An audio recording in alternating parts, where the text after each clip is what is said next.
time. As he punches, boom, he go down. Absolutely. It's all about moving after you punch. As soon as you punch, you're gone.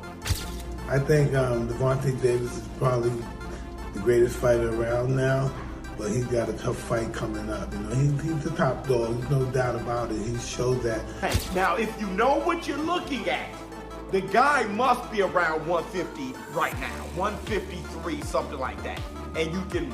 Mike Tyson has finally broken his silence after training alongside Gervonta Tank Davis ahead of the highly anticipated Jake Paul showdown, and the boxing world is losing its mind. Tyson, who's been closely mentoring and observing Tank in the gym, couldn't hide his excitement over the champion's new form.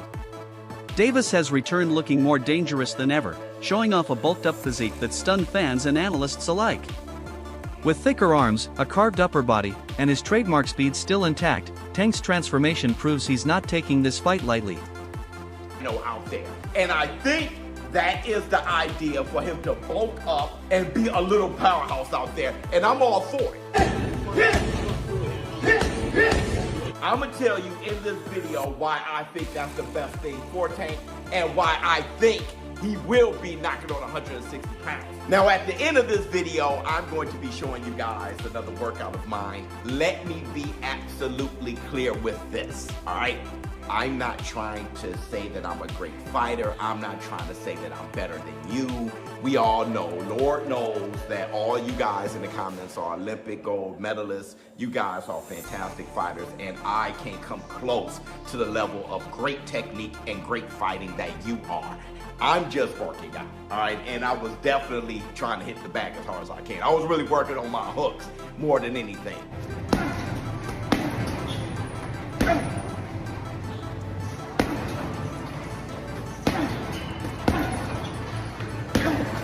Now listen, I know that I'm trash, all right?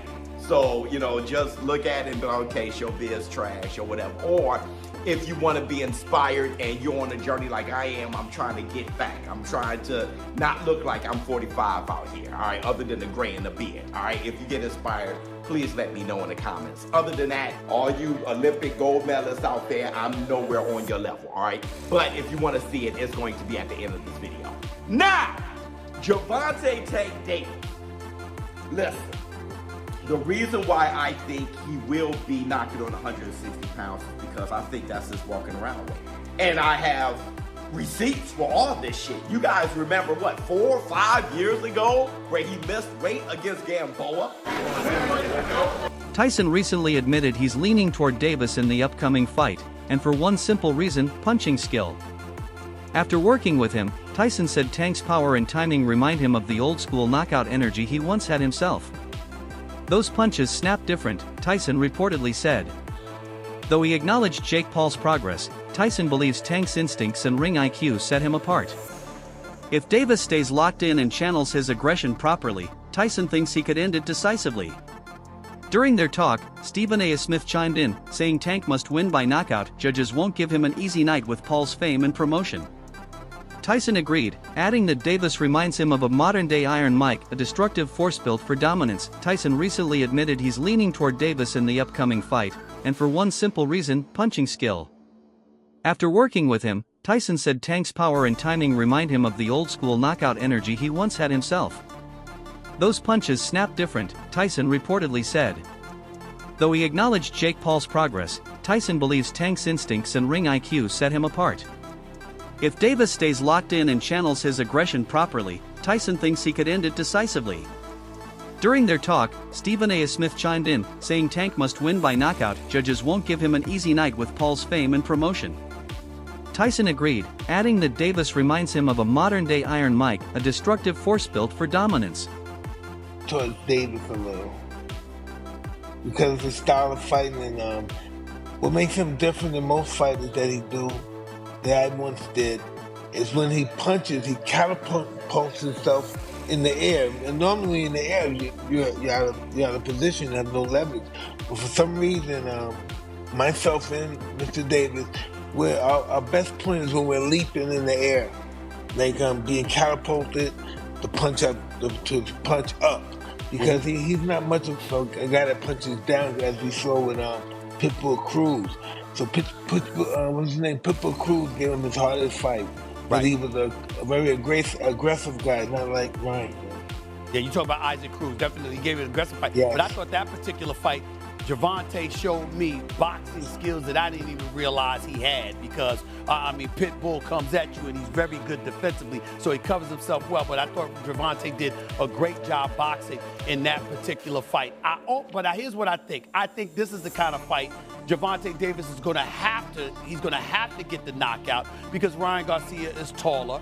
Obviously, he's fighting at a catch weight with that dehydration clause and all of this stuff, but he's longer, he's taller, he's got a jab, he uses it to avoid that power that Gervonta Davis is going to give him. He wins the fight. I think the only way for Gervonta to beat him is to knock him out. To that, you say what? I believe he could beat him if it goes the distance as well. You think Gervonta can beat him if he goes the distance? He's going to win the fight, yes. So you got him winning this fight? Vidarian further explained that the Paul vs. Davis fight wasn't an impulsive move, it's been in the making for years. The match only materialized after Jake's potential Canelo Alvarez bout collapsed.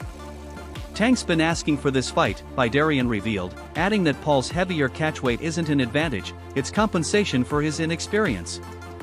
America, and they're putting it all on the line. One has the speed, the skill, the accuracy, and the one-punch knockout power. The other has the size, the force, and the unbreakable confidence to make this must-see Netflix. The size difference is obvious, but so is the skill and experience difference. One man has been doing this for 23 years, since the age of 7. The other picked up the sport 5 years ago and has virtually no amateur experience. So the size difference is what makes this plausible. The king of the jungle here is Tank Davis. He is the lion taking on the young elephant that is Jake Paul. The lion is looking at me like he's about to eat me. The lion is fast, he's fierce, and he's fatal when he strikes. But the young elephant is big, powerful, and hard to knock down.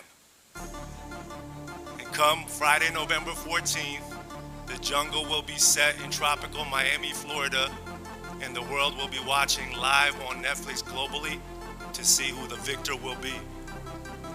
And yes, ladies and gentlemen, there will be a victor, because the fighters have agreed and the commission has approved a maximum weight of 195 pounds for this exhibition.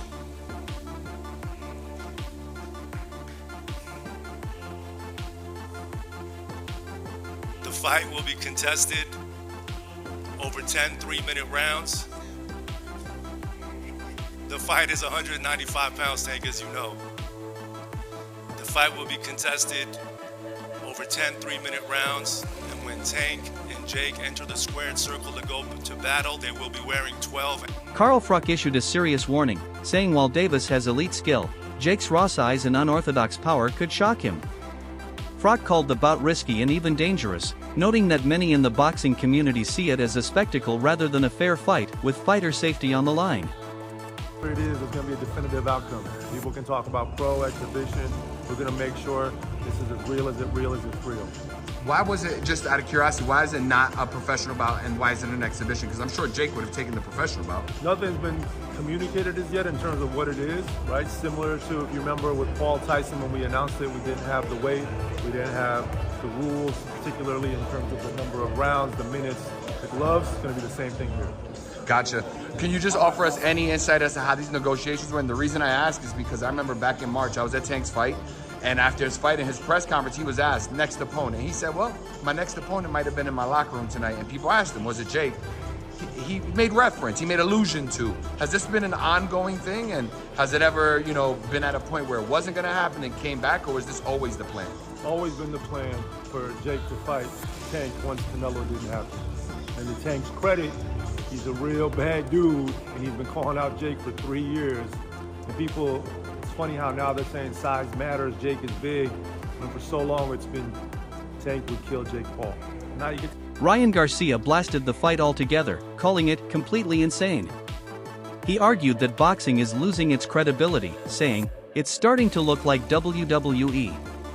Garcia believes this kind of crossover circus fight damages the sport's integrity and makes fans take it less seriously. Just here at Los Naranjos in Viva, España, and I found out that Gervonta Davis is now fighting Jake Paul. So Jake Paul was supposed to be fighting AJ. Eddie Hearn announced 99% done, which we've just spoke about. What next for AJ? Potentially Jake Paul. But it now looks like that Jake Paul is fighting one of Anthony Joshua's legs. He's fighting Gervonta Davis, somebody who's a quarter of his size. I don't even know what's going on. Has Eddie Hearn been played? Let me know what you think, but the AJ fight with Jake Paul's finished. Gervonta Davis, fake Paul, November. I don't know what's going on in the world of boxing. This is an absolute joke. What next for AJ? We'll get into this, and there's so many questions I want to get into in the next episode, but hope you enjoyed this one.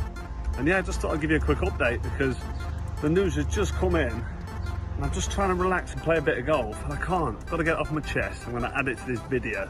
Hope you enjoy it. Don't forget, if you haven't already, hit like, share and subscribe for the best channel in the... Promoter Eddie Hearn echoed similar concerns, warning Jake Paul that fighting Davis could end badly. "Be careful what you wish for," Hearn said, calling the matchup a dangerous mismatch. While he admitted the event is commercially massive, Hearn emphasized that Paul risks more than his record, he's risking his health. Today we're going to talk about the boxing world and another fight that Jake Paul just booked for his joke of a career against a 65-plus smaller guy than him in Gervonta Davis. Jake Paul is a circus sideshow for low IQ incels. Nobody should be falling for this carny bullshit about him being a real fighter.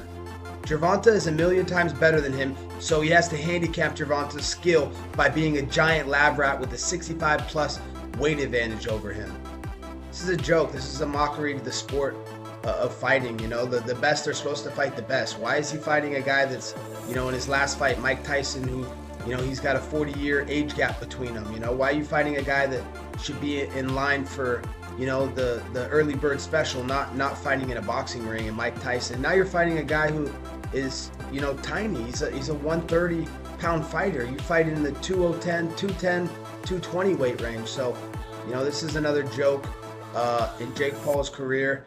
You know, he claims to want to be a real fighter, but, you know, he's not taking the real steps to be real fighters and fighting, you know, top 10 guys and fighting the best guys in the world. You know, he fights, you know, these circus sideshows against guys that have no business being in there against him. So, you know, I guess this is the state of boxing. It's dead. UFC took over, and, you know, this is what you get now. You get this YouTuber who, you know, is on Lizzie McGuire, and he wants to claim to be a real fighter, but he doesn't want to fight real fighters. So, you know, I think it's ironic, though. Why would he hire a lawyer to sue people that say that his fights are fixed if they weren't, allegedly?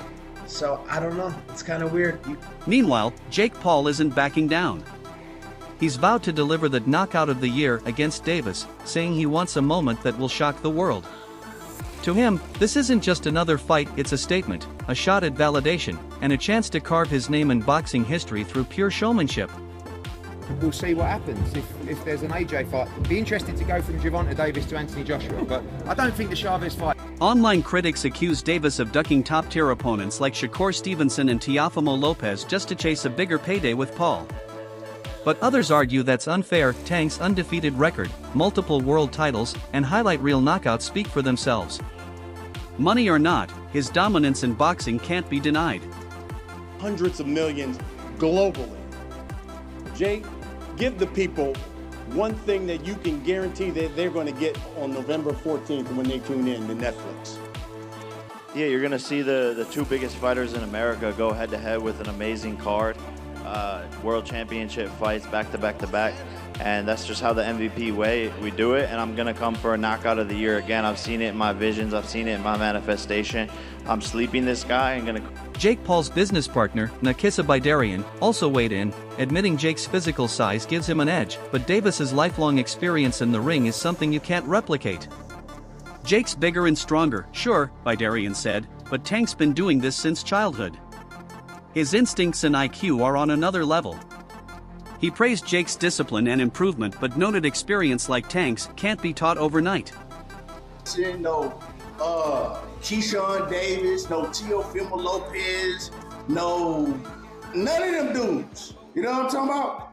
We gotta think and look at Tank Davis's whole career. He done made some bread, but at the end of the day, all that bread that he made, when it's all said and done, he ain't gonna get no respect from his peers, because we gonna look down his resume and we gonna be like, he was trash, he was some trash, he was some trash, he was alright, but he was never like that. He was okay. He was some trash, he was some trash, he ain't did nothing. Hey, that's just what it's gonna be at the end of the day. Get mad, a moment of silence for all of the Gervonta Tank Davis meat bushes that's biting blood out their bottom lip right now. Hold on, let's have a moment of silence. Everybody, bite blood out your bottom lip. Hey, I know you're mad, but you can't do nothing. Y'all can't do nothing about it. Still, some fans call the event a money grab, claiming it cheapens boxing by prioritizing hype over competition. They argue that these celebrity-driven mismatches turn the sport into entertainment rather than athletic excellence. Critics even say boxing has lost its soul, shifting from skill to spectacle. In sports, Gervonta Davis and Jake Paul have a fight coming up. I ain't even gonna call it a fight, because it ain't. If Jake Paul's involved in it, it's a great acting job. You know Mike Tyson could have just knocked Jake Paul's mother face into the canvas, but he got paid to pull punches, otherwise he wouldn't have got paid. Pretty sure the same is going for Gervonta Davis. It's a quick money grab. Yeah, most of y'all gonna be suckers who tune in. It's just quick money grab. That's all I'm saying. Ain't gonna be no fight. I don't give a fuck how big Jake Paul is. He can't take one of them little mother tank punches. Tank move furniture. Move furniture. Catch that motherfucker, move furniture. And Jake don't like his furniture moved, so he gonna pay him not to hit him again. If you really want to show out Gervonta, sign a contract that you ain't gonna hit him, because if you hit him, you lose all the money. And then whoop that motherfucker's ass. Yet those same critics ignore what Davis has already done for the sport. He's captured world titles, stayed undefeated, and proven his talent time and again. Choosing a high-profile fight now doesn't erase that legacy, it expands it. In today's era, where promotion and media power rival pure skill, Davis is showing there's more than one way to define greatness. But what about the hardcore boxing fans? Well, we stand up and put some value on fighters that dare to be great, that respect the sport of boxing and not just the business of boxing.